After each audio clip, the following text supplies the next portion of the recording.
इस वीडियो को देखने के बाद आप ऐसे ज्ञान में स्थिर हो जाओगे जिस ज्ञान में स्थिर होने से आपको परीक्षा का, कर्ज का, फैमिली का, पैसों का, किसी भी चीज का डर नहीं सताएगा।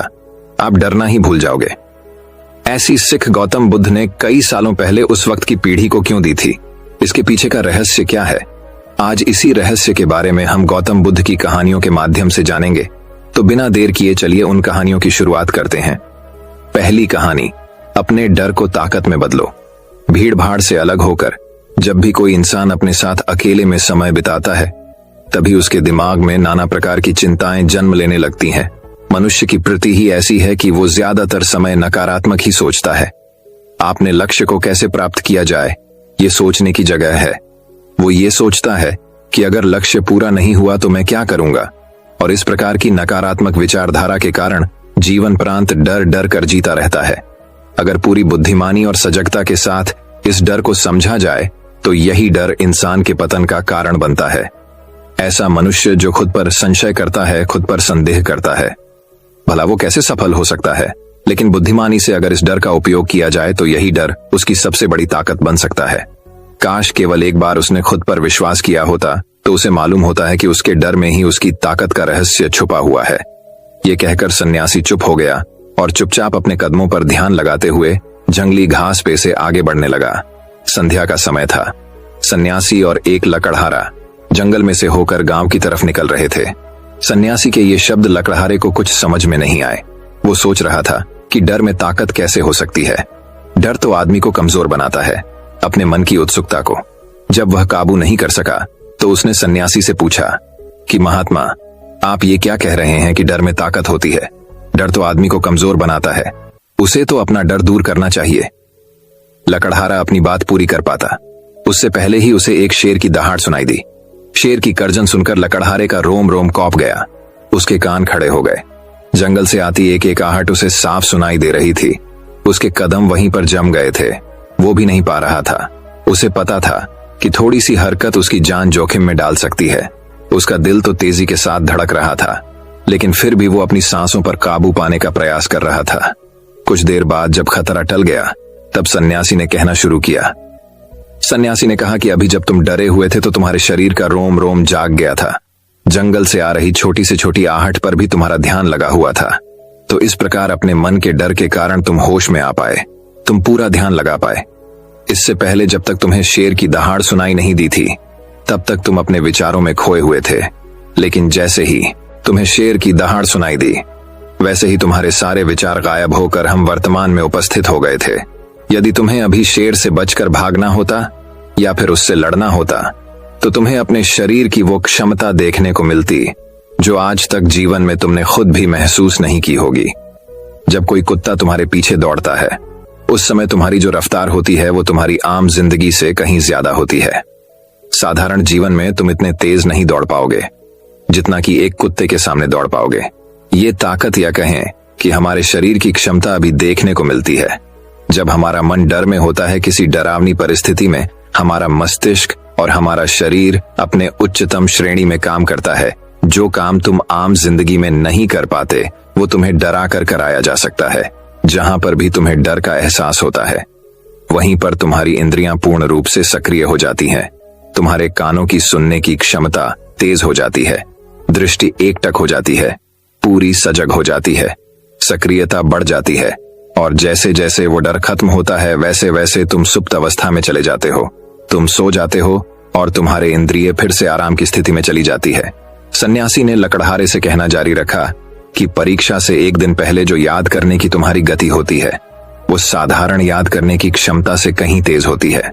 सिर्फ एक बार याद किया हुआ तुम्हें परीक्षा के समय याद रह जाता है और तुम जानते हो कि ये सब परीक्षा के डर से ही होता है। इसीलिए डर को दूर करने की जगह इंसान को ये सोचना चाहिए कि वो अपने डर को ताकत कैसे बना सकता है। जिस प्रकार सुख और दुख, प्रकाश और अंधेरा एक ही सिक्के के दो पहलू होते हैं, उसी प्रकार डर और ताकत भी एक ही सिक्के के दो पहलू होते हैं। जिस प्रकार रोशनी के बिना अंधेरा पूर्ण नहीं होता, सुख के बिना दुख पूर्ण नहीं होता, उसी प्रकार डर के बिना ताकत का भी कोई महत्व नहीं है। लकड़हारा सन्यासी के ज्ञान से बहुत प्रभावित हुआ। उनके चरणों में नतमस्तक हो गया और उनसे पूछा कि महात्मा, अंधेरे को तो दिया जलाकर रोशनी से भरा जा सकता है, लेकिन अपने डर को ताकत में कैसे बदले? इसके लिए कोई उपाय बताएं। इस पर सन्यासी ने कहा कि डर दो प्रकार के होते हैं, सबसे पहला मानसिक डर और दूसरा शारीरिक डर। सन्यासी ने लकड़हारे को समझाते हुए कहना शुरू किया कि मान लो तुम्हें जंगल से होकर गुजरना है और अचानक तुम पाते हो कि तुम्हारे मन में शेर का ख्याल आ गया।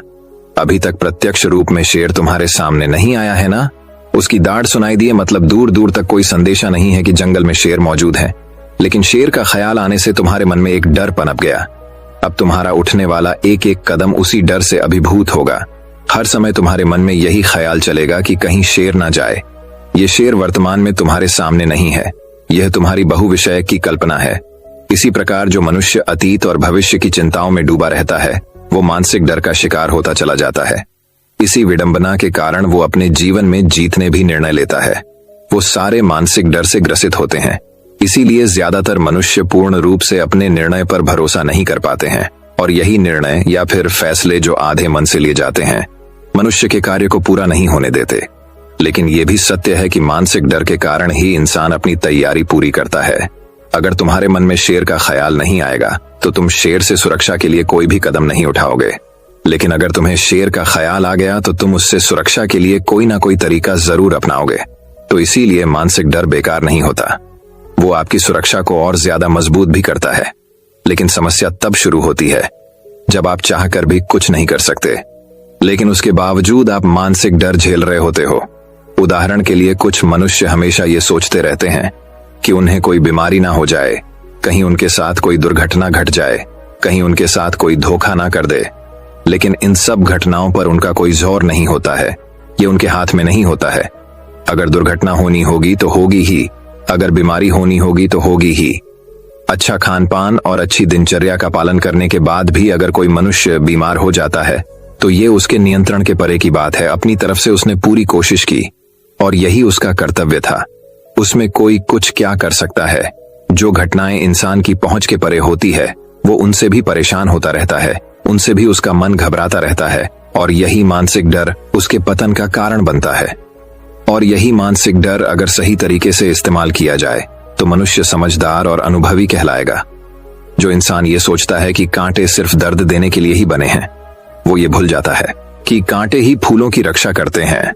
इसी प्रकार एक ज्ञानी मनुष्य किसी भी चीज का उपयोग अपने सकारात्मक तरीके से कर सकता है, लेकिन एक अज्ञानी मनुष्य है अपनी अज्ञानतावश उन चीजों को भी छोड़ देता है जो उसके लिए उपयोगी होती है। विवेकशील मनुष्य फंक गए पत्थरों का भी महल खड़ा कर लेता है, लेकिन एक वैज्ञानिक मनुष्य उन पत्थरों को दूसरों पर फेंकता रहता है। अगर किसी मनुष्य को अपने मानसिक डर को ताकत में बदलना है तो उसके कुछ नियम हैं, कुछ उपाय है। सबसे पहला उपाय, अपने विचारों का निरीक्षण। अगर हम अपने जीवन में अपने विचारों का निरीक्षण करेंगे तो हम पाएंगे कि ज्यादातर विचार हमारे काल्पनिक होते हैं और इसीलिए जो डर उन विचारों के कारण पनपता है वो भी काल्पनिक होता है। ज्यादा सोचने वाले लोगों को जब सोचने के लिए कुछ नहीं मिलता तो वो निरर्थक बातों के बारे में सोचने लगते हैं और वो बेकार के विचार उसे तो परेशान करते ही हैं, साथ ही साथ उसके परिजनों को, उसके सगे संबंधियों को भी परेशान करते हैं। इसीलिए ज्यादा सोचने वाले लोगों को यह समझना चाहिए कि मन में उठ रहे तमाम विचारों में से काम के विचार कौन से हैं और बेकार के विचार कौन से हैं। जो निरर्थक विचार हो उन्हें दूर करते जाओ और जो सार्थक विचार हो उनको गहराई से सोचना शुरू करो। तभी तुम्हारी समस्याओं के, तुम्हारी उलझनों के उपाय निकलेंगे। मानसिक डर को दूर करने का दूसरा उपाय है उसका सामना करना। इसका मतलब यह नहीं है कि तुम शेर के सामने जाकर खड़े हो जाओ, बल्कि इसका मतलब यह है कि पूर्ण सुरक्षा के साथ तुम जंगल में जा रहे हो। यदि जंगल में जाना बहुत आवश्यक है तो तुम शेर के डर से अपने घर पर नहीं बैठ सकते हो। इसी प्रकार मनुष्य के जीवन में बहुत सारे डर होते हैं, जैसे कि परीक्षा का डर, लक्ष्य ना पाने का डर, झूठ बोलने का डर, सच के पता लग जाने का डर, अपनों को खो देने का डर, दुर्घटना हो जाने का डर। लेकिन जैसे जैसे समय के साथ इन डरों का सामना किया जाता है वैसे वैसे ये डर जीवन से दूर होते चले जाते हैं। अगर तुम इनसे बचने का प्रयास करते हो तो ये जीवन भर तुम्हें सताते रहेंगे। ये तभी दूर हो सकते हैं जब तुम इनका सामना करो। कुछ लोगों को तो दूसरों के सामने खुलकर बात करने में भी डर लगता है। ऐसे लोगों को अनजान लोगों से बात करनी चाहिए। जितना ही वो लोगों से बात करेंगे उतना ही उनके मन का डर दूर होता जाएगा। मानसिक डर को ताकत में बदलने का तीसरा उपाय है अपने डर को स्वीकार करना। बहुत से लोग अपने जीवन में अपने डर को स्वीकार ही नहीं कर पाते। अगर आप उनसे पूछेंगे कि उन्हें किस चीज से डर लगता है तो वह साफ इनकार कर देंगे कि उन्हें किसी चीज से कोई डर नहीं लगता। लेकिन दूसरों की नजरों में ऊंचा उठने के लिए ये झूठ उन्हें बहुत महंगा पड़ता है। अगर वो अपने डर को स्वीकार करना नहीं सीखेंगे तो वो जीवन भर उस डर से मुक्त नहीं हो पाएंगे। इसीलिए समझदारी इसी में है कि अपने डर को स्वीकार कर लिया जाए। अगर आपको किसी चीज से डर लगता है तो किसी से शर्माने की या झिझकने की जरूरत नहीं है। हर मनुष्य को, हर इंसान को किसी ना किसी चीज से डर लगता ही है। और आप पाएंगे कि जैसे ही आप अपने डर को स्वीकार करते हैं वैसे ही आपका डर खत्म होना शुरू हो जाता है। और जितना ही आप अपने डर को छिपाने की कोशिश करेंगे आपका डर उतना ही मजबूत होता चला जाता है। ये सारे तरीके तुम्हारे मानसिक डर को दूर कर सकते हैं, लेकिन शारीरिक डर को दूर करने के लिए तुम्हें दूसरे तरीके अपनाने होंगे।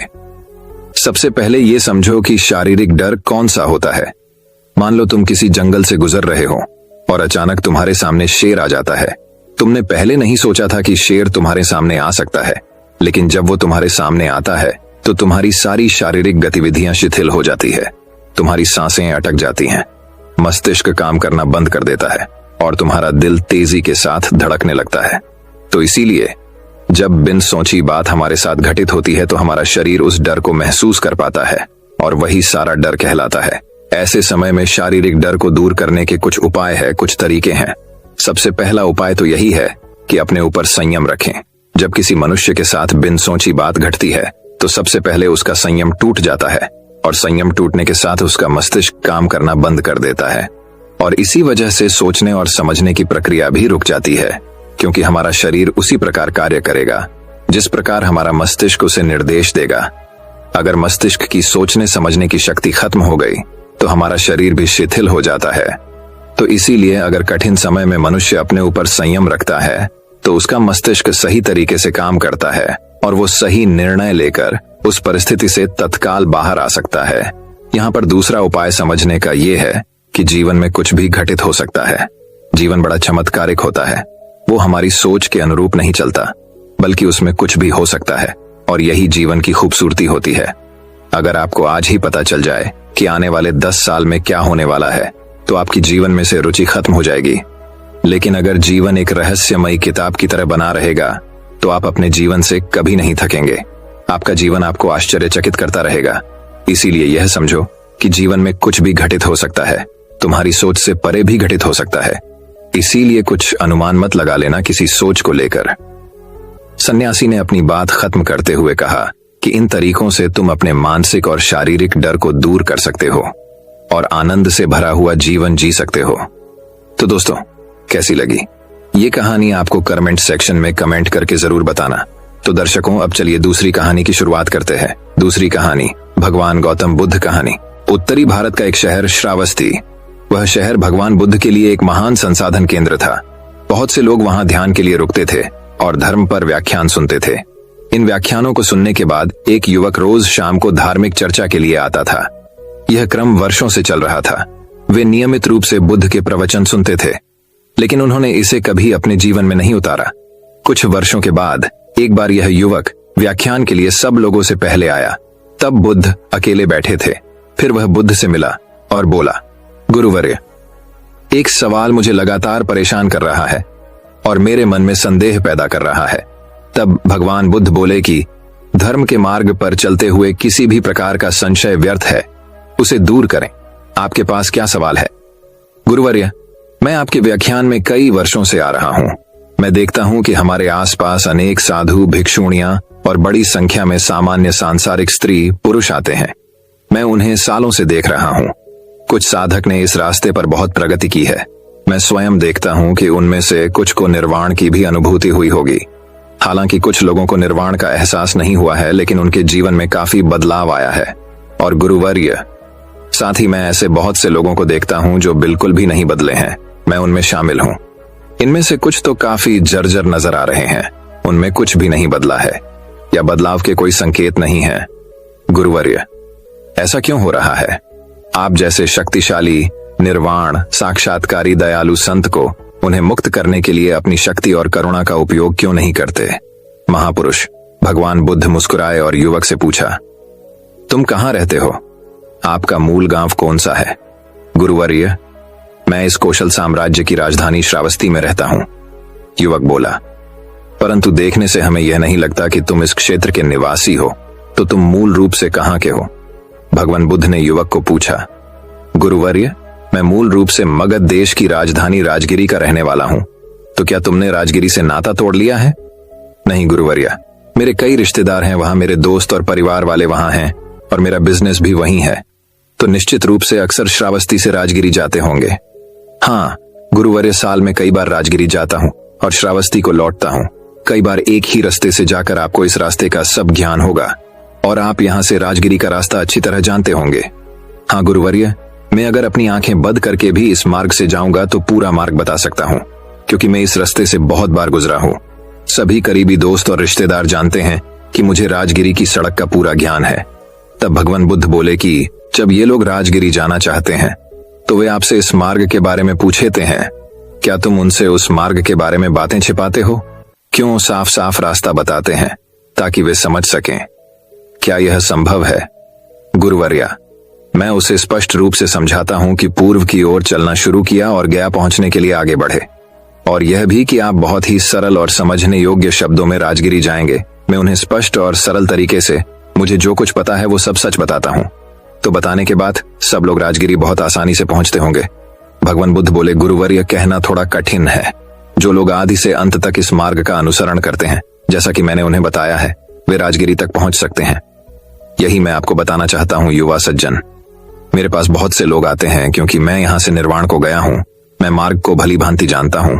मुझसे पूछा जाता है कि निर्वाण और मुक्ति तक पहुंचने का मार्ग क्या है, तो उनसे क्या छुपाना है। मैं उन्हें स्पष्ट रूप से कहता हूं, यही तरीका है। अगर कोई सिर्फ अपना सिर हिलाता है और कहता है बढ़िया, बहुत अच्छा, बहुत ही फायदेमंद तरीका, बहुत बढ़िया तरीका, लेकिन मैं उस पर एक कदम भी नहीं चलूंगा, इस पर चलने में परेशानी नहीं होगी, तो ऐसे लोग इस लक्ष्य को कैसे प्राप्त कर सकते हैं? मैं इस अंतिम लक्ष्य तक किसी को अपने कंधों पर नहीं ले जा सकता। कोई किसी को अपने कंधों पर उठाकर अंतिम लक्ष्य तक नहीं ले जा सकता। बड़े प्रेम और करुणा से कोई कह सकता है, हाँ यही मार्ग है, और इस प्रकार मैं इस पथ पर चला, आप भी इस पथ पर चलिए, इसका पालन करें और आप निश्चित रूप से अंतिम लक्ष्य तक पहुंच जाएंगे। प्रत्येक मनुष्य को इस मार्ग पर स्वयं चलना चाहिए, एक कदम उठाना चाहिए। जो लोग इस रास्ते पर एक कदम बढ़ाते हैं वे अपने लक्ष्य के एक कदम और करीब होते हैं। जो लोग इस रास्ते पर 100 कदम आगे बढ़ते हैं वे लक्ष्य के 100 कदम करीब होते हैं। जो इस पूरे रास्ते पर चलते हैं वे अंतिम लक्ष्य तक पहुंच जाते हैं। सबसे अहम बात यह है कि इस रास्ते पर आपको खुद चलना होगा, आपको किसी की कृपा नहीं मिल सकती। भगवान बुद्ध बोले, पीड़ा का स्रोत हमारे भीतर है, सबके भीतर है। जब हमें अपने बारे में सच्चा ज्ञान हो जाता है तो दुखों की समस्या का समाधान भी हमारी दृष्टि में आ जाता है। इसलिए सभी आर्षि मुनि हमें स्वयं को समझने की सलाह देते हैं। वास्तविकता यह है कि हमें अपने वास्तविक स्वरूप को समझने से शुरुआत करनी चाहिए, जिसके बिना हम कभी भी अपनी या दूसरों की समस्याओं का समाधान नहीं कर पाएंगे। लेकिन वास्तव में हम अपने बारे में कितना जानते हैं? हम में से प्रत्येक अपने स्वयं के महत्व, अपनी विशिष्टता के प्रति आश्वस्त है, लेकिन यह आत्मज्ञान सतही है। आप वास्तव में अपने आप को बिल्कुल नहीं जानते हैं। भगवान बुद्ध ने अपनी प्रकृति का अध्ययन करके मानव अस्तित्व की खोज की। सभी पूर्वाभ्यासों को छोड़कर उन्होंने आत्म अनुसंधान किया। अपने भीतर के सत्य को खोजो, तब उन्होंने महसूस किया कि हर कोई भौतिक है। जीव 5 भागों से बना है, उनमें से 4 मानसिक और एक भौतिक पदार्थ रूह है। पहले हम भौतिक पक्ष से शुरू करते हैं। यह हमारा एक बहुत ही स्वाभाविक और मूर्त हिस्सा है। यह किसी भी इंद्रिय अंगों को त्वरित धारणा प्रदान करता है। सुख के पद के अंतिम लक्ष्य की ओर खुद को ही उस पथ पर चलना होगा। आपको यह कहानी कैसी लगी? कमेंट करके बताइए। तो दर्शकों, अब चलिए तीसरी कहानी की शुरुआत करते हैं। तीसरी कहानी, अहिंसा परमो धर्म। भगवान बुद्ध ने बताया कि सही मार्ग न तो भोग का है न कठिन साधना का है। एक बार गौतम बुद्ध ने देखा कि सामने से भेड़ बकरियों का एक झुंड निकल रहा है। चरवाहा इस झुंड को कठिनता से घेर रहा था। बुद्ध ने कहा, अरे क्या कठिनाई है? चरवाहे ने कहा, भगवान, मेरे इस झुंड में एक लंगड़ा मेमना है। वह अन्य पशुओं के साथ कठिनाई से आगे बढ़ रहा है। बुद्ध ने प्रेम पूर्वक पूछा, इस भरी दोपहरी में इन भेड़ बकरियों को घेरकर तुम कहां ले जा रहे हो? चरवाहे ने उत्तर दिया, मुझे राजा की आज्ञा मिली है कि आज सायंकाल राजा यज्ञ करा रहे हैं। उसमें बलि के लिए 100 भेड़ बकरियों की आवश्यकता है। अथ इनको वहां पहुंचाने जा रहा हूं। बुद्ध ने कहा, चलो मैं भी तुम्हारे साथ चलता हूं। उन्होंने लंगड़े मेमने को कंधे पर बिठा लिया और दोनों साथ साथ चल पड़े। जब वे नगर में घुसे तो लोगों ने देखा कि बुद्ध अपने कंधे पर एक मेमने को रखकर चले आ रहे हैं। कुछ लोग उन्हें जानते थे और कुछ नहीं भी जानते थे, पर उनके बारे में सुन में रखा था। लोग बोले, देखो ये वे तपस्वी जा रहे हैं जो सामने पहाड़ी पर रहते हैं, कैसे शांति के अवतार हैं। वे दोनों यज्ञ स्थल पर पहुंचे। राजसेवकों ने भेड़ बकरियों को गिना, पर जैसे ही वधस्थल पर नियुक्त व्यक्ति पशु की गर्दन काटने को उद्यत हुआ, बुद्ध ने कहा, राजन, वधकर्ता को खड्ग मत चलाने दो। पहले वह मेरी गर्दन पर खड्ग चलाए। हे राजन, पशुओं को छोड़ दो। वह राजा भगवान बुद्ध के आगे नतमस्तक हो गया। उसने बलि के लिए मंगवाए सभी पशुओं को छोड़ दिया और इस प्रकार उस राज्य से हिंसा का हमेशा हमेशा के लिए नामो निशान मिट गया। तो दर्शकों, अब चलिए चौथी कहानी की शुरुआत करते हैं। चौथी कहानी, बुद्ध और राजकुमार। मागध राज्य का राजकुमार श्रोण बेहद उदंड था। उसको दूसरों के अपमान में आनंद की अनुभूति होती थी। दूसरों को अपमानित करने में वह उम्र का ख्याल भी नहीं करता था। जब माता पिता उसकी हरकतों से बहुत परेशान हो गए तो उन्होंने अपने महल में भगवान बुद्ध को आमंत्रित किया। बुद्ध जब महल में आए तो उन्होंने राजकुमार के विषय में सभी बातें सुनी। उन्होंने राजा से राजकुमार को प्रवचन में लाने के लिए कहा। श्रोण अपने पिता के साथ आया और प्रवचन की समाप्ति पर वह बुद्ध के चरणों में लौट गया। बुद्ध के वचनों से प्रभावित होकर वह बौद्ध धर्म में दीक्षित हो गया। उसका जीवन पूर्णतः बदल गया। कुछ समय बाद उसने प्रायश्चित्त करने के लिए अन्न जल का त्याग कर दिया। उसके इस कठोर प्रण के विषय में जब भगवान बुद्ध को ज्ञात हुआ तो वे उसे देखने आए। उन्होंने स्नेहपूर्वक उसके मस्तक पर हाथ रखा और बोले, श्रोण, अन्न जल के त्याग के चलते तुम्हारा स्वास्थ्य गिरता जा रहा है। तुम संगीत के जानकार हो, अथ उससे जुड़े मेरे एक प्रश्न का उत्तर दो। क्या वीणा के तार ढीले करने पर उससे स्वर लहरी फूटती है? श्रोण ने जवाब दिया, नहीं भगवान। बुद्ध ने पूर्ण प्रश्न किया, तब तो तारों को खूब कसना पड़ता होगा। श्रोण बोला, नहीं, अधिक कसने से तार टूट सकते हैं। तब तथागत बोले, वीणा से मधुर संगीत निकालने के लिए उसके तारों को न तो अधिक ढीला रखना चाहिए और न ही अधिक कसना चाहिए। इसी प्रकार हमारा जीवन भी एक वीणा की तरह ही है, जिसे भली भांति चलाने के लिए सभी वस्तुओं का पूर्ण त्याग उचित नहीं है। श्रोण ने कठोर प्रतिज्ञा से मुक्ति ले ली और सहज जीवन जीने लगा। यह कथा जीवन को नैसर्गिक तरीके से जीने पर बल देती है, जिसमें उचित आवश्यकताओं की पूर्ति और अतिरिक्त इच्छाओं पर नियंत्रण का संदेश शामिल है। यदि जीवन को आवश्यकता, पूर्ति और संयम के संयोजन से संचालित किया जाए तो परम शांति प्रदायक होता है। तो दर्शकों, अब चलिए पांचवें कहानी की शुरुआत करते हैं। पांचवी कहानी, बुद्ध की मूर्ति। चीन के चांगछू नामक प्रदेश में एक मठ था, जहां के महंत काफी ज्ञानी और कर्मठ थे। एक दिन उन्होंने अपने शिष्यों को बुलाकर मठ के लिए भगवान बुद्ध की एक मूर्ति बनवाने की इच्छा प्रकट की। महंत बोले, इस कार्य के लिए आप घर घर जाकर धन संग्रह कीजिए। किसी से बलपूर्वक धन मत लीजिए। जो इच्छा वह खुशी से दे, उसी से लीजिए। शुभ कार्य हेतु धन संग्रह भी शुद्ध तरीके से होना चाहिए। सभी शिष्य अलग अलग दिशाओं में धन संग्रह हेतु रवाना हो गए। इसी प्रक्रिया में एक शिष्य को तिन्नू नाम की एक बालिका मिली। उसके पास एक सिक्का था। जब उसे भगवान बुद्ध की प्रतिमा निर्माण के विषय में चल रहे धन संग्रह के बारे में पता चला तो उसने श्रद्धावश वह एकमात्र सिक्का दान करना चाहा, किंतु शिष्य ने सिक्के को अति तुच्छ समझकर लेने से इनकार कर दिया। कुछ दिन बाद सभी शिष्य धनराशि लेकर मठ में एकत्रित हुए। महंत ने मूर्ति का निर्माण आरंभ करवाया, किंतु अथक प्रयास के बाद भी मूर्ति संपूर्ण नहीं हो पा रही थी। कोई न कोई कमी रह जाती, इस पर महंत को संदेह हुआ। उन्होंने शिष्यों से धन संग्रह के बारे में पूछा। सभी ने बारी बारी से अपने अनुभव सुनाए। इसी क्रम में जब तिन्नू का प्रसंग आया तो महंत पूरी बात समझ गए। उनके आदेश से वह शिष्य उस बालिका के पास गया और क्षमा मांगते हुए उसके एकमात्र सिक्के को आदरपूर्वक ले लिया। धातुओं के घोल में उस सिक्के को आदरपूर्वक ले लिया। धातुओं के घोल में उस सिक्के को मिला देने पर सहज ही एक सुंदरतम मूर्ति का निर्माण हो गया। यह कथा श्रद्धापूर्ण दान की महत्ता को प्रस्थापित करती है। दान भले ही अल्प मात्रा में किया जाए, किंतु यदि वह संपूर्ण श्रद्धा भाव से किया गया तो जरूर सार्थक रूप में प्रतिफलित होता है और असीम पुण्यों का सृजन भी करता है। तो दर्शकों, अब चलिए छठी कहानी की शुरुआत करते हैं। छठी कहानी, दोस्तों, बहुत समय पहले की बात है। रामनगर के राजा चंद्रसेन जहां कहीं भी जाते, जब भी जाते, अपने साथ हमेशा अपने मंत्री माधव को जरूर ले जाते थे। इस बात से अन्य दरबारियों को बड़ी चिढ़ होती थी। एक दिन 3-4 दरबारियों ने मिलकर एकांत में महाराज से प्रार्थना की, महाराज, कभी अपने साथ किसी अन्य व्यक्ति को भी बाहर चलने का अवसर दें। राजा को यह बात उचित लगी। उन्होंने उन दरबारियों को विश्वास दिलाया कि वे भविष्य में अन्य दरबारियों को भी अपने साथ घूमने फिरने का अवसर अवश्य देंगे। एक बार जब राजा चंद्रसेन वेश बदलकर कुछ गांवों के भ्रमण को जाने लगे तो अपने साथ उन्होंने इस बार माधव को नहीं लिया, बल्कि उसकी जगह 2 अन्य दरबारियों को साथ ले लिया। घूमते घूमते वे एक गांव के खेतों में पहुंच गए।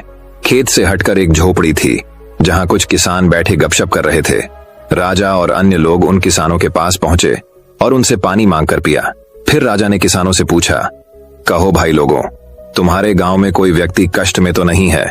अपने राजा से कोई असंतुष्ट तो नहीं है? इन प्रश्नों को सुनकर गांव वालों को लगा कि वे लोग अवश्य ही राज्य के कोई अधिकारी गण हैं। वे बोले, महाशय, हमारे गांव में खूब शांति है, चैन है, सब लोग सुखी हैं। दिन भर कड़ी मेहनत करके अपना कामकाज करते हैं और रात को सुख की नींद सोते हैं। किसी को कोई दुख नहीं है।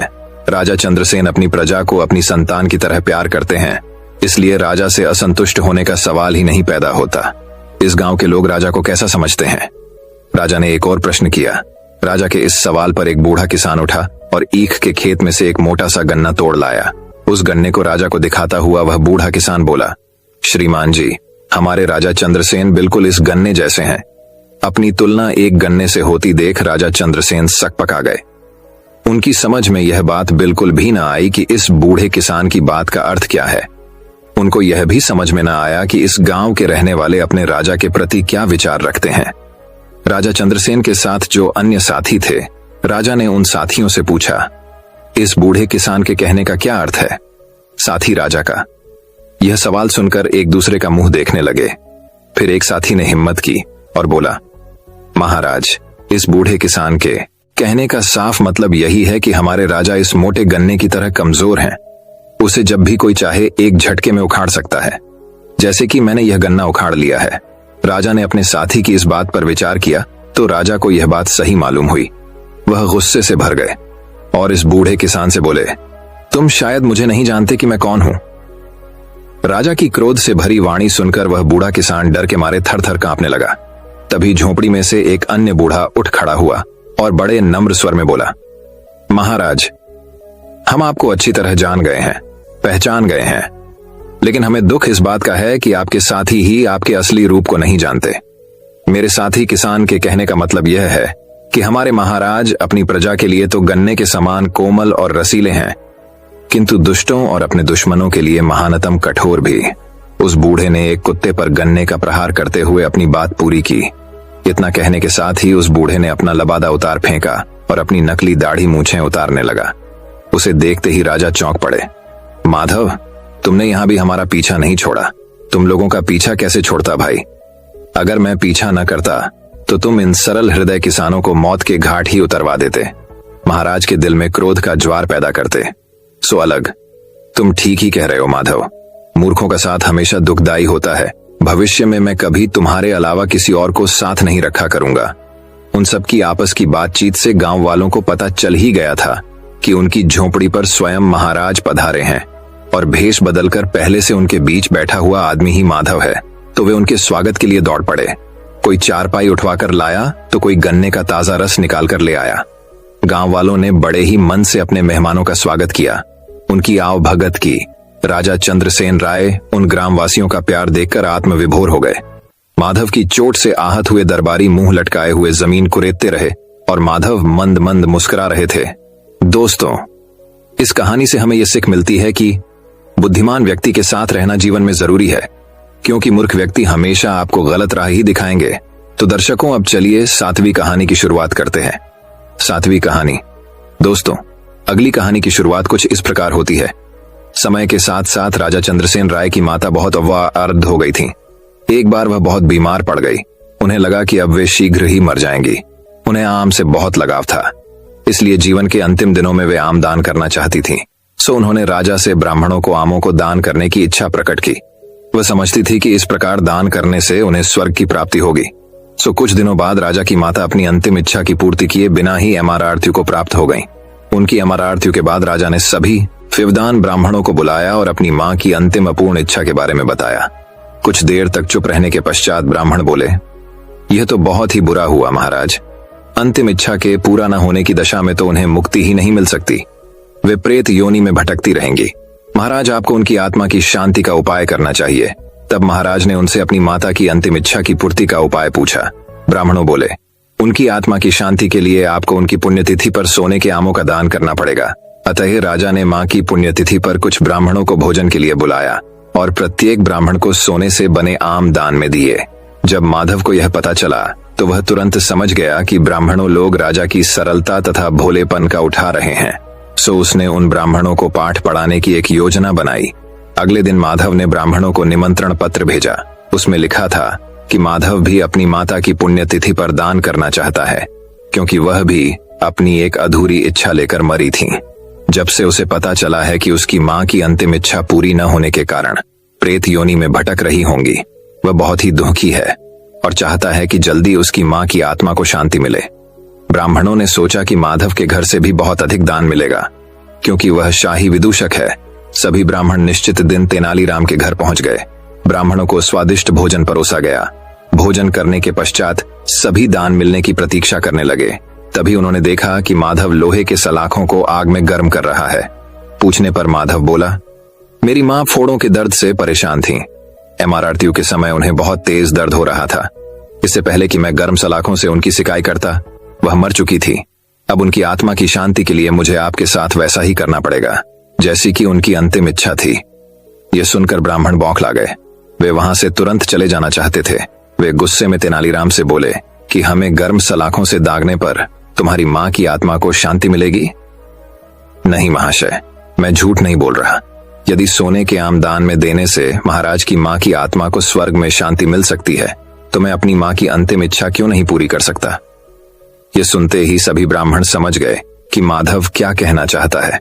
वह बोले, माधव, हमें क्षमा करो, हम वे सोने के आम तुम्हें दे देते हैं, बस तुम हमें जाने दो। माधव ने सोने के आम लेकर ब्राह्मणों को जाने दिया, परंतु एक लालची ब्राह्मण ने सारी बात राजा को जाकर बता दी। यह सुनकर राजा क्रोधित हो गए और उन्होंने तुरंत माधव को बुलाया। वे बोले, माधव, यदि तुम्हें सोने के आम चाहिए थे तो मुझसे मांग लेते। तुम इतने लालची कैसे हो गए कि तुमने ब्राह्मणों से सोने के आम ले लिए? महाराज, मैं लालची नहीं, अपितु मैं तो उनकी लालच की प्रवय आरती को रोक रहा था। यदि वे आपकी मां की पुण्यतिथि पर सोने के आम ग्रहण कर सकते हैं, तो मेरी मां की पुण्यतिथि पर लोहे की गर्म सलाखें क्यों नहीं झेल सकते? राजा माधव की बातों का अर्थ समझ गए। उन्होंने ब्राह्मणों को बुलाया और उन्हें भविष्य में लालच त्यागने को कहा। दोस्तों, मैं उम्मीद करता हूं कि यह कहानी सुनने से आपके जीवन में अच्छे बदलाव आए होंगे। आपको इस वीडियो से क्या सीखने मिला, ये कमेंट करके जरूर बताएं और अपने परिवार, दोस्तों या आपके करीबी इंसान के साथ ये कहानी शेयर करके उन्हें भी इस ज्ञान से परिचित करवाएं। बाकी अगर आपको ये वीडियो दिल से अच्छी लगी हो, तभी इस वीडियो को लाइक कर देना, और आपने अब तक इस चैनल को सब्सक्राइब न किया हो तो चैनल को सब्सक्राइब भी जरूर कर देना। आपका हर दिन शुभ हो और खुशियों से आपका जीवन भरा रहे। धन्यवाद। नमो बुद्धाय।